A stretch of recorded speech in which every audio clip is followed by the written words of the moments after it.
ကျုပ်ကြော်ရထက်တောင်ပိုလဲကူပြီးတော့အရန်ကိုစားလို့ကောင်းတယ်ကျုပ်ပဲငှက်မြိုင်စိန်လုံးနည်းလေးကိုမျှဝေပေးလိုက်ပါတယ်အရင်ဆုံးရေနွေးတက်ပေးပြီးပွက်လာပြီဆိုရင်တော့ဗနီဂါနဲ့စားရဲထည့်လိုက်ပါမယ်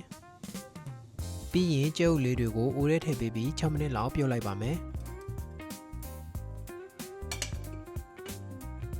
ရသွားပြီဆိုရင်တော့အေးစက်နေတဲ့ရေခဲရေထဲမှာစိန်ထားပေးပြီးတော့7မိနစ်လောက်ထားပေးလိုက်ပါမယ်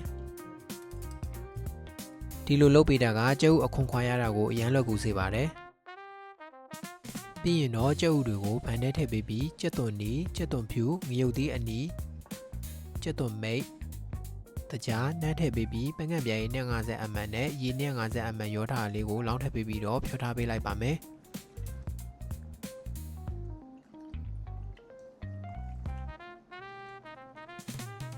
နှံ့သွားအောင်တေချာလေးမှုပေးပြီးသွားရင်တော့အဖုံးလောက်အောင်ပိတ်ထားလိုက်ပြီးတော့ရေခဲတက်တာတွေမှာတညလောက်တိတ်ထားလိုက်ပါမယ်